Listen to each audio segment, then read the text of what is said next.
We were at the bar for Connor's 22nd birthday, when the world first began to fall apart. It started with an absurdly small detail. I ordered 2 blue moons for us like always, but he picked the orange slice off the rim of the glass with a frown. I looked down at the one in my glass and asked, "Something wrong?" His frown momentarily changed to a look of disgust. I hate oranges. That was odd, since it had been our ritual since his 21st birthday to always get that brand together when we're out at the bar because fruit's good for you. Therefore, this beer is healthy. But it was his birthday and he could do what he wanted. So I didn't ask about it. Rebecca, however, had already had a few. She cut past the group conversation to proclaim, "But isn't the orange the healthiest part?" Connor shook his head. "No way. Oranges are gross." Across the table, Dan said, "Oranges are great, man. They're nature's candy." Rebecca's older sister Shannon was with us that night. She countered, "No, beets are nature's candy." When we stared at her blankly, she asked, "Doug? You know, the Nickelodeon show Doug, with the dog, Porkchop, best friend Skeeter." Everyone in that world loved beets.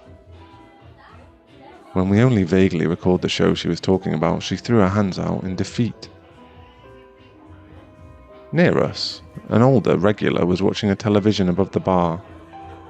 He sneered, "Man, I'll tell you what's wrong with this country. It's them." He pointed at the screen. "I hate 'em." Around him, fellow regulars cheered and he grinned with pride. He held his hands up high and said, "A round of shots for the whole bar, on me." And that was all I really remembered of the first night things began to unravel. After that, my memories got blurry, and I woke up under a villainous beam of sunlight, with overwhelming nausea and a killer headache. My first mighty act of willpower was to close the blinds and hide us from the monstrous sun. Dan was on the floor of my room under my computer table, and Rebecca was in the hallway, swaddled in every single blanket the house had to offer. With relief, I saw that Connor was propped up on his bed by an array of pillows that kept him on his side. A trash can below him was filled halfway up with vomit, and Shannon sat in the corner on her phone. Upon seeing me, she said, "Oh, does your head hurt? Good. It's all yours now. I'm going home and going to sleep." I was left to take care of the birthday boy, which admittedly was much easier now that he was half awake. The one thing I did ask him during his stupor was, "Do you really hate oranges?" "Always have, man," he groaned. And I was left feeling as if our roommate ritual for the entire last year had been some weird sort of lie that he'd grown tired of carrying on. I stewed on that feeling for the rest of the day. What if he didn't really consider me a friend? What if he was just humouring me because we were roommates? It felt as if my entire position in the group was in jeopardy, as if the way I thought of myself was under threat. It was a gnawing, lonely, and terrible feeling that kept me up all Sunday night. On Monday, I downed coffee and sat morosely at my computer. This was my first job after graduation, and I was finding it unfulfilling. Did we even do any real work? While my co-workers spent most of the day huddled around a meeting room television watching the news, I could only think about the orange issue. By the end of the workday, I decided to cave.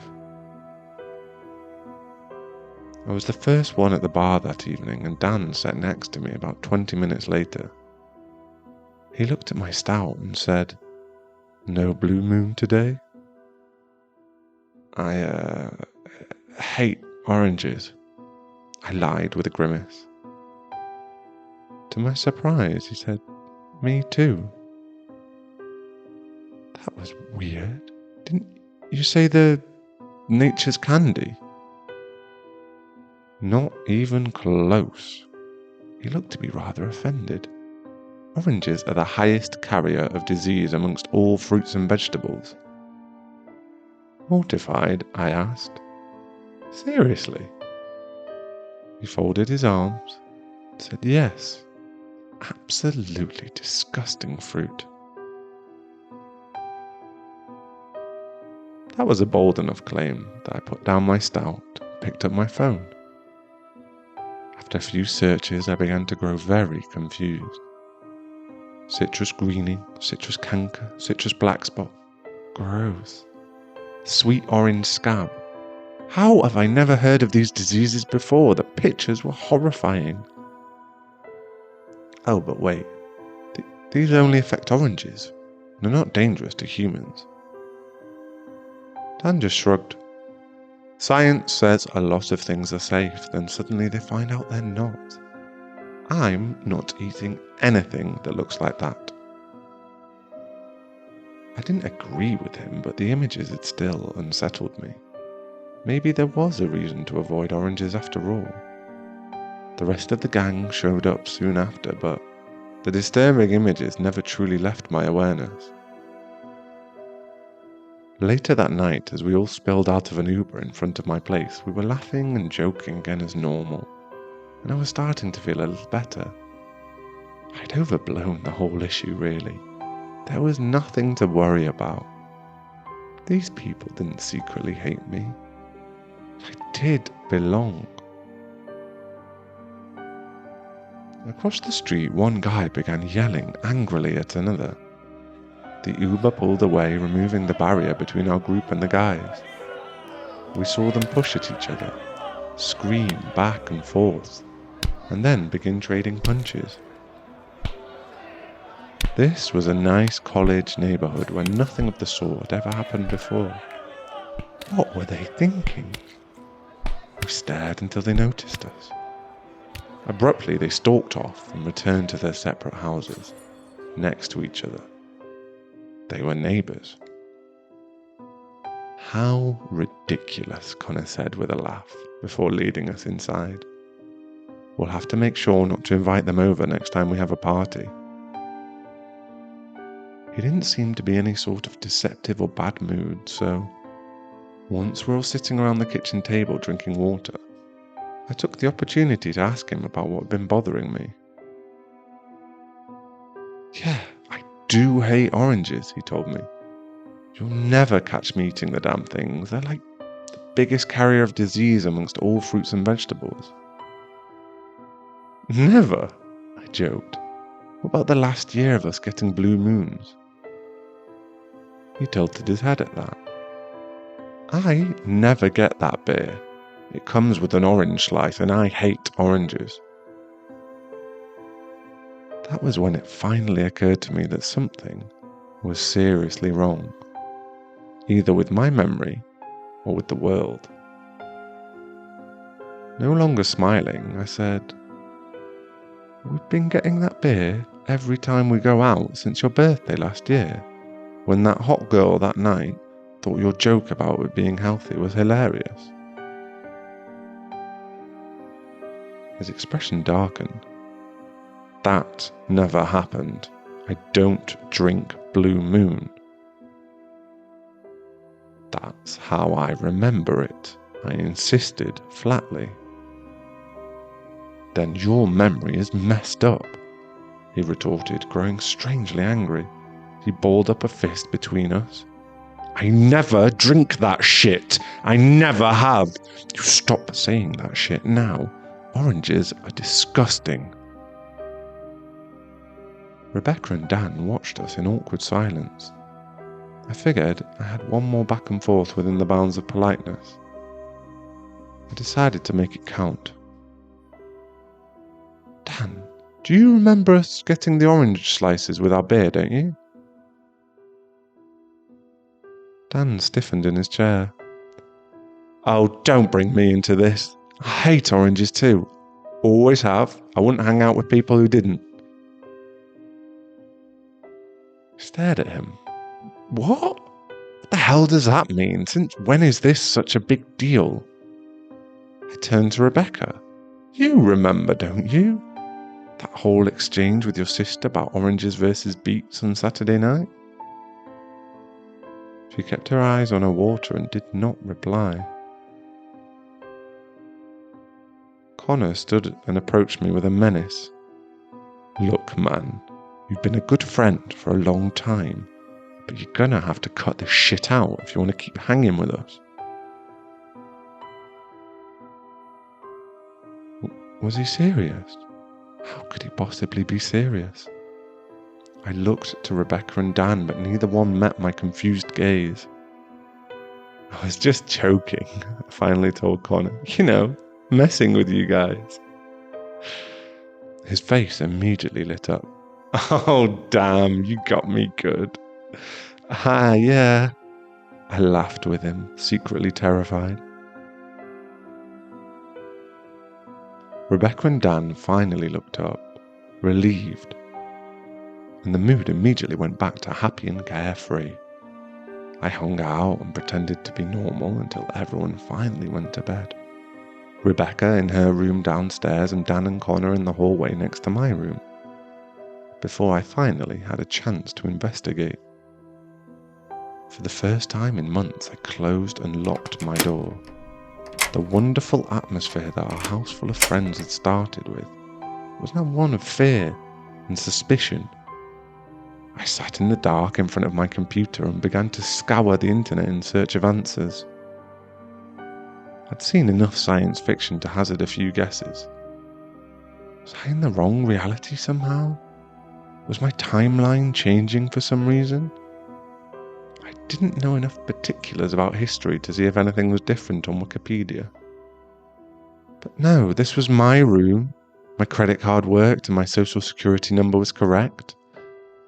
If reality or time had changed in even the slightest way, those randomly generated numbers would have been different. This was my world, just changing for some reason.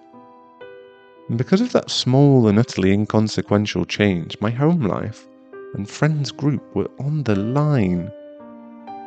Was I going crazy? The only conclusion left was that I was the problem.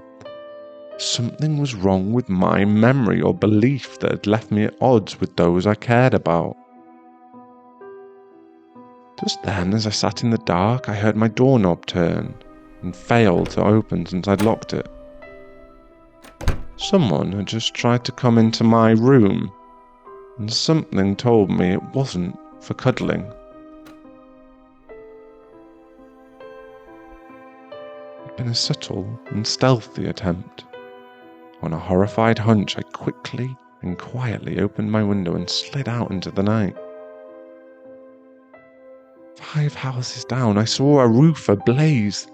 Someone's house was on fire. What the hell was happening?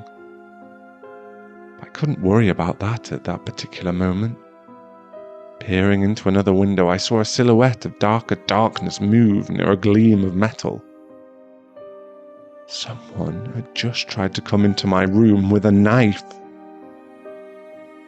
The silhouette disappeared into deeper shadow, leaving me with no identity beyond the fact that it had to have been one of my roommates. How in the ever-blazing hell had a like or dislike of oranges come to such a point? This was not normal. This was not natural.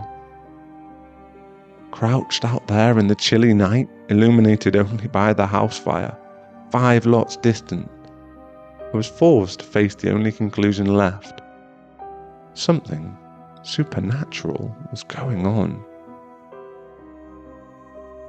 As soon as I truly entertained that notion, the firelit darkness felt suddenly far less solitary. Were eyes upon me? Was something watching me even then? I found it hard to believe that hating oranges was the primary goal of whatever was happening. Rather, just the side effect of a slowly creeping insanity or possession of some sort. There was nothing to do about it at that particular moment. I didn't feel safe outside, but I didn't feel safe back in my room either. I barricaded the doors and windows and found that only the least satisfying half-awake form of sleep. In that odd mix of dreaming and waking, images of deceased fruit tortured my awareness. I didn't get a chance to catch Rebecca alone until Wednesday. She was the first to show up to the bar that evening, like Dan had been on Monday.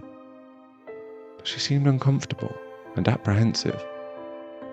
After she looked over her shoulder for the third time at the entrance to the bar, I asked quietly, "Are you afraid too?" Her gaze spoke volumes. She bit her lip, looked at the door again, then told me, "Just stop screwing around with the oranges thing, alright?" "What is the oranges thing?" I demanded in a whisper. "What is going on?" Half panicked at my questions, she insisted. "Just tell them you hate oranges, alright? Just freaking tell them you hate oranges. Stop asking about it. Stop poking at it. I like my life. I like you guys. I like my house. Stop disrupting everything." I grabbed her hand as it lay on the table between us. "Just want to understand. Where did this hatred for oranges even come from? What is going on that is making our roommates act like this?" She finally looked me in the eyes and I saw bloodshot exhaustion there. "Wait, have you been sleeping poorly too? Bad dreams?" Her eyes opened a little wider. She went to speak, but she saw someone come in the back door of the bar and quickly pulled her hand away from mine. Connor fell upon me rather forcefully from behind, but only to wrap his arms around my shoulder and neck. "Oh, what are you two lovebirds up to?" He knew we weren't a thing anymore. What was his problem? Following the cue from Rebecca's mass terror, I said, "Just talking about how much we hate oranges, bro." Connor jerked his neck towards her. "Is that so, Rebecca?" She didn't speak, she just forced a smile and nodded weakly. Awesome, he said with genuine relief. He let go of me and sat between us. "I knew you two would come around." Dan arrived soon after, complaining of a vendor selling oranges he'd seen on the way over. "Grossest pile of disease you've ever seen," he shuddered. I looked to Rebecca, but she silently warned me to just go with it. And I did. For the next hour, I carefully observed Dan and Connor, trying to figure out what was going on with them. It wasn't until I went up to the bar to get Rebecca and myself more drinks that I saw something that chilled my soul. A girl took a picture of 3 of her friends to my left. The angle was such that my table was in the background. While waiting for the drinks, I happened to glance at her phone. My table was indeed in the background. There was Rebecca. There was Dan, there was Connor, and someone else. I only saw her phone for an instant before she turned away, but I was certain enough to surreptitiously turn around and pretend I was texting while I angled my camera up at my friends. There, among the crowded patrons of the bar and shown only in choppy frame-by-frame rendering, was the shadow of a person, bent down near Connor's ear. As I stared at my phone in paralysed terror, that shadowy head tilted up, as if it was looking at me with concern. Rather than react and give myself away, I shouted to my friends, "Picture time!" The silhouette turned a half steep and vanished as if a gust of wind had dissipated it in one fell swoop. My friends smiled and made faces. The flash irritated a few surrounding patrons, but had gotten away with it. and there was something among us. Holy Christ, a literal shadow whispering in Connor's ear, murmuring insidious words of hatred, no doubt. But why oranges? That Wednesday night at 8:42, a runaway car crashed into the front of the bar, smashing all the windows and killing a woman. I know the exact time because the police forced us all to give statements before we could go. We'd been across the entire bar and had only seen the aftermath really, but that was still pretty unhelpful. All I could think about was the shadow lurking amongst us. As the Uber pulled onto our street that night, I absently studied the blackened shell of the house that caught on fire 5 lots down. It was still smouldering, and it looked like nobody had come to put it out. In fact, it looked like nobody lived there at all. Looking left and right, I noticed that half of the houses on our street had no cars in their driveways. We weren't so fancy as to have garages. Was the lurking shadow driving people away? Why hadn't anyone said anything? Were they even conscious of the shifting tone of our community? It'd been the best time of my life until suddenly neighbours were getting into fistfights in broad daylight. My roommates had developed a random weird hatred and houses were burning down without anyone calling the fire department. We sat in silence around the kitchen table for at least 10 minutes. Shaken by the car crash that killed someone across the bar, Rebecca finally spoke. She murmured, "I hate oranges too." Dan and Connor moved to her and hugged her tight. "It's alright, you're one of us. We'll always be here for you." As they held her, they glanced at me a few times and I joined the huddle to avoid starting another fight. I wondered if the shadow was there with us, embracing us the way we were embracing Rebecca. I could even feel the issue clouding in my mind. Did I hate oranges too? I mean, everyone else did.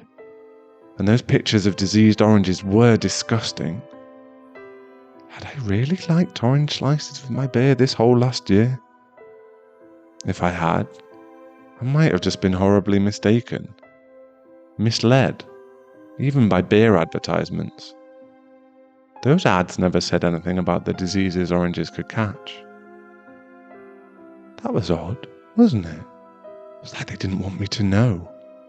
It would hurt their sales for me to know. These thoughts plagued me that night and all the next day.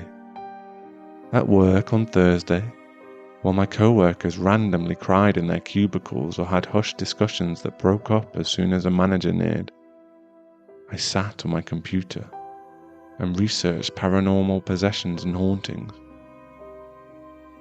One of the things I learned was that demonic beings, that is, entities from a religious sphere of ideas, hated signs of God and good, and tried to get those they were trying to possess to destroy crosses and pour out holy water and the like. That made sense. But if the being haunting my friends, my house and my street was not from the religious sphere, but perhaps a different space, what if oranges were a representation of the things that made it vulnerable? If this was some sort of anti-nature spirit, maybe it was pouring hatred of oranges into my community because oranges could drive it away. That was crazy. I actually laughed out loud in my cubicle as I internalized the idea. And one of my crying co-workers looked at me like I was a monster. "Oh, sorry," I told her, grimacing awkwardly. "I was just thinking about something else." She glared and rotated away in her chair. Thursday night wasn't one of our usual bar nights, so I was at home when Rebecca's older sister Shannon stopped by. It was for something trivial. But on the way out, I caught her on the porch. I needed reassurance. Hey Shannon, you remember that whole conversation about oranges versus beets last Saturday? She rolled her eyes. Yeah, what about it? I gulped. That did happen. Yeah. And Connor and I have been joking about orange slices for the last year. Narrowing her eyes, she said, Yes, why? I don't know, I told her truthfully. I'm just starting to doubt my own reality. I had to be sure. She scrolled through Facebook on her phone, then showed me a picture. Look, it's the two of you on his 21st birthday last year, when I was designated driver as usual.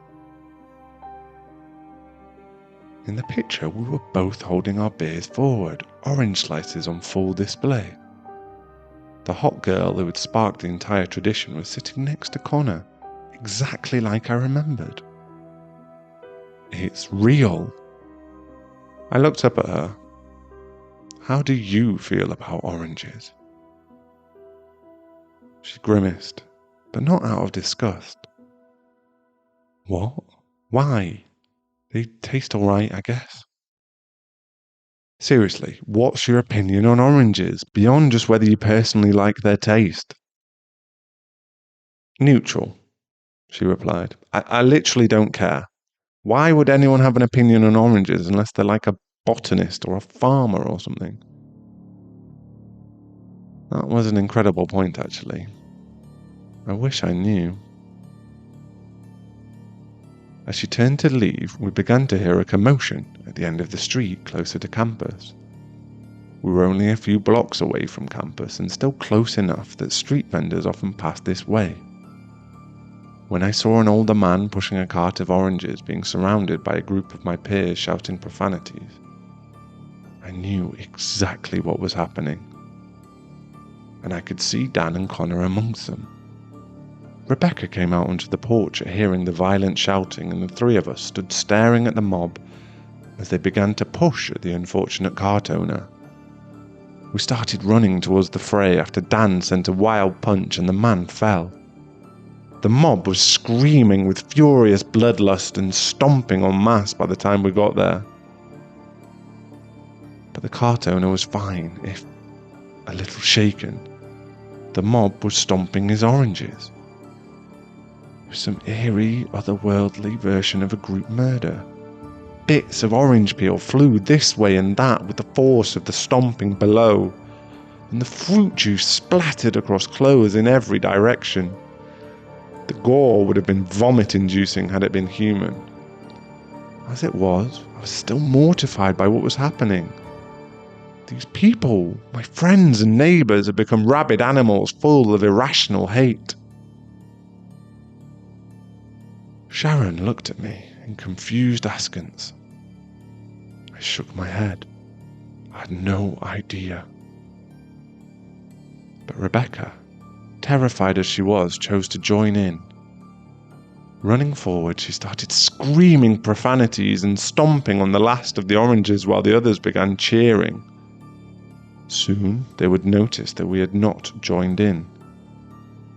Shannon, you better go. She took my advice immediately and began walking away towards her car.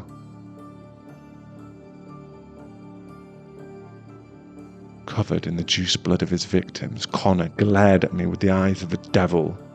Why aren't you helping? I got here too late, I lied lamely. Dan, his gaze red with anger, fixated on me as well. There's one left. He held his arms out. Everybody leave that one. He pointed down. Come on. I needed to buy time for Shannon to escape, but I also knew I had to live with and sleep near these people. The thought of that silhouette with a knife promised no good end for anyone that defied the group. It might have been the shadow itself that picked up the knife, but it also might not have been. The cart owner looked at me in terror from down on the sidewalk as I approached his last orange. "Please, no.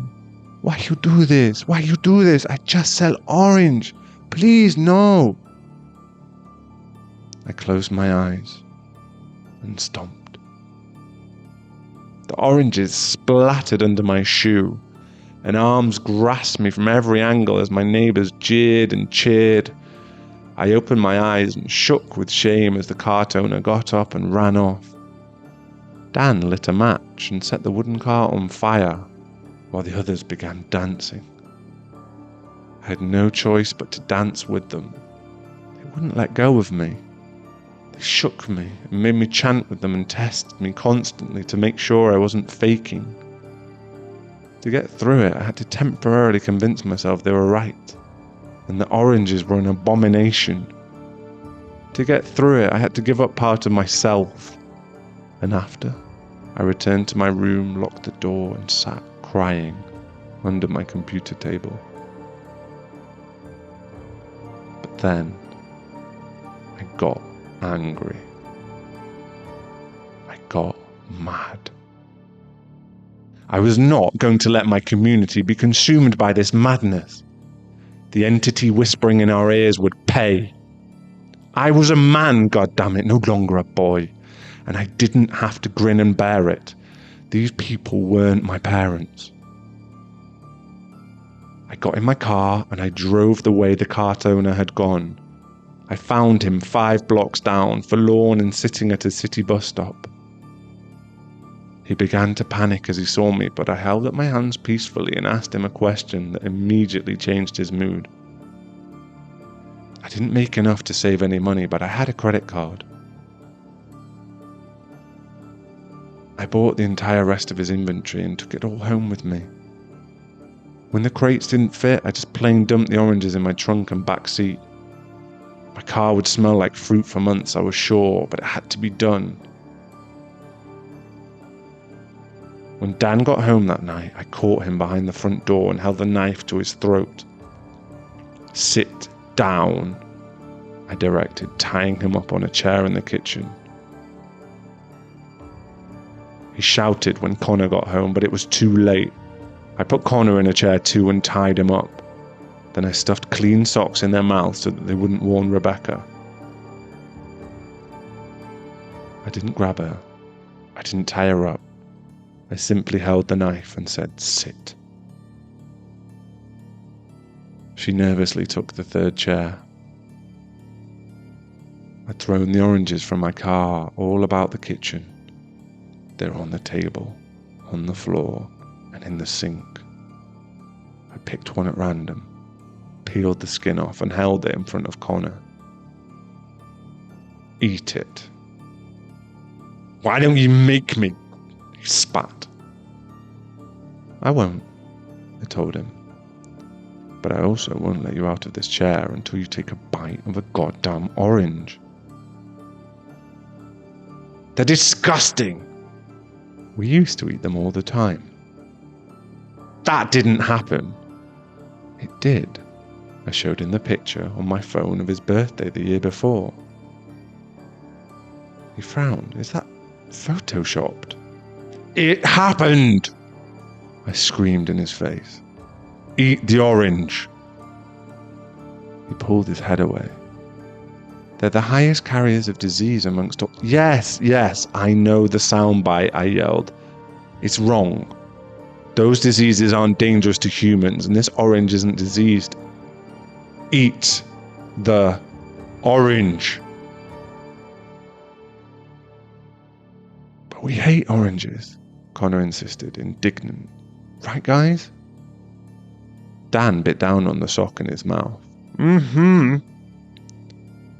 Connor looked to Rebecca.